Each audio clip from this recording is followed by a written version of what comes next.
What's going on, guys? I'm Steve. Welcome back to the channel. Welcome back to another video. If it's your first time stopping by the channel, hit that subscribe button. Trust me, you won't regret it. You're a returning subscriber. As always, guys, welcome back, and I do appreciate support. I'd like to wish everybody a happy Monday. You know what that means. Everybody goes back to work. Ugh. Anyway, check this out. Yesterday, they had the Charlie Kirk memorial, and you seen they had an impressive turnout if anybody watched a little bit of it. I looked at it a little bit, but, you know, I didn't have time to check out the whole thing. But it was impressive, man. It was a lot of people there. The president was there. He did the eulogy. And, you know, Erica Kirk, Charlie Kirk's wife, was there. She spoke. And I want to show you guys a little bit of, you know, what went on yesterday. But I want to show you something in particular that I thought was, it was head-scratching me. It was strange.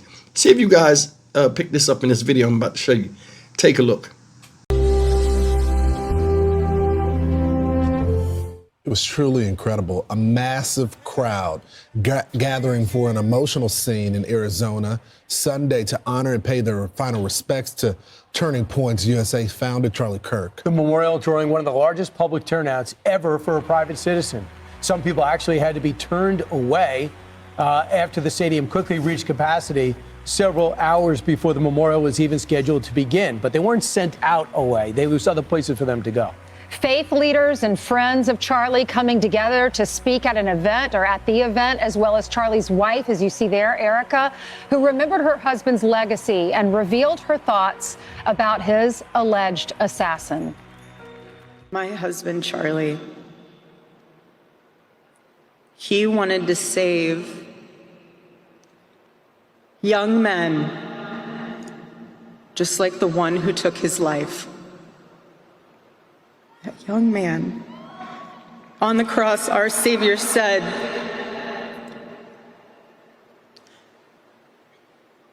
"Father, forgive them, for they not know what they do." That man, that young man, I forgive him.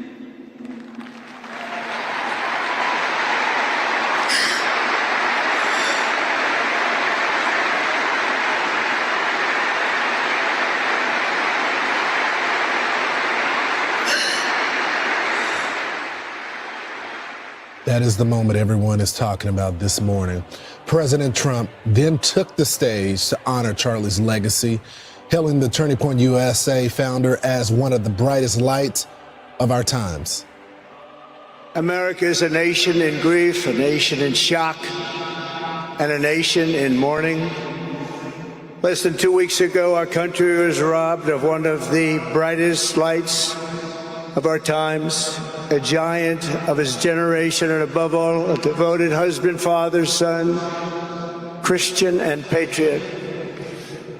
Charles James Kirk was heinously murdered by a radicalized, cold-blooded monster for speaking the truth that was in his heart. He was violently killed because he spoke for freedom and justice, for God, country, for reason, and for common sense. The president then finished his touching remarks by bringing Erica Kirk back up to the stage as America the Beautiful played throughout the stadium. What a moment. I think it's important to note the president's embrace of Erica. Erica doesn't have a father.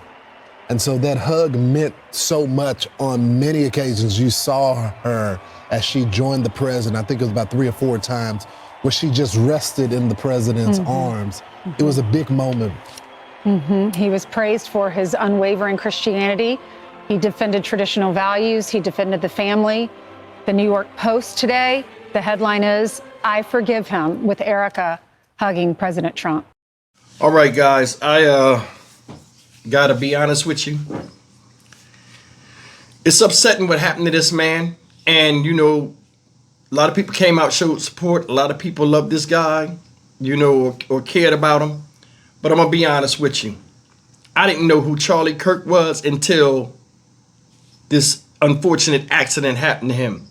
For them to sit up there and act like this dude is a national treasure and give him all of this, you know, pageantry and show of respect when there's other citizens out here that deserve the same treatment, I ain't feeling it. I'm not. And it has nothing to do with his wife, his children, him, because what happened to him was fucked up. But what happened to him, if you put the emotion aside, and this is just me talking, this happens every damn day. Hell, it just happened in New Hampshire. You know what I'm saying? They're calling this man a hero for doing what he loved. What about other people that are out there doing what they love at events and get shot by mass shooters or all this other stuff? What about the guy in New Hampshire that died the other day jumping up and taking a bullet for his wife and daughter who's about to get married in 2 months? What about that? I've been saying this the whole time, you know, and this has nothing to do with Charlie Kirk, but people are going to take this and run with it. He was a regular dude out here. Yeah, he started the Turning Point thing and he was doing something, but a lot of us are doing something too. And they have a right to mourn and they have a right to do what they do, but you can't have a right to get mad or say something or feel emotional when some people look at that shit with a side eye. I told you before, I think they was going to do a martyr type thing with him. They treating his wife up there like she's JFK's wife. Then that whole performance, I'm being honest, that shit looks scripted to me. Seriously, it looks scripted to me. Now I ain't got a right to say how somebody grieves and shit like that, but that shit looked fake to me.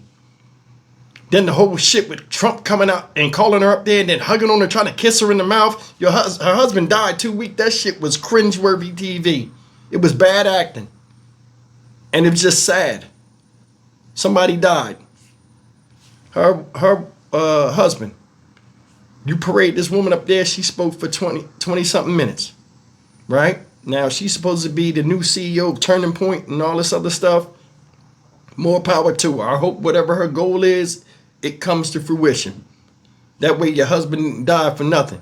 But the way they run around and giving this guy this presidential treatment and parading his wife around like they did Jocelyn Nungry, mother, you know, when, you know, if you guys remember Jocelyn Nungry's mom, you know, she's the woman that, you know, her daughter was dragged under a bridge by 2 migrants and disposed of out here in Houston. You know, you cannot tell me that this right here has some type of political agenda to it. It does. And the thing that's crazy about this whole thing was, after all this is said and done, in 3 weeks from now, Charlie Kirk will just be a memory until this guy's name is brought back up in court. There are a lot of people out here that are dying, children, a lot of other people, and they don't get half or 1/10 of the treatment or public notoriety as this shit here. People pick and choose who they want to martyr and who they want to, you know, push up to the top. When it's a lot of victims in this country that are going through some of the hellish shit. And there are a lot of families, a lot of victims, a lot of wives, a lot of children that have lost somebody in ways more horrific than Charlie Kirk. And there's nobody to console them. They're left to pick up the pieces in their life. Don't you hear me? There are a lot of people out here that are suffering and faced a far more worse fate than Charlie Kirk. That family taken care of. What about the father that runs out here and works his ass off to make sure his family has, and he's the sole breadwinner in the house, and he's taken out from a violent crime just going to and from work or minding his own business, and then the family crumbles? All this shit here is popping circumstances. It's a big thing. And trust me, I'm not saying Charlie Kirk's life wasn't worth anything, because all life is valuable.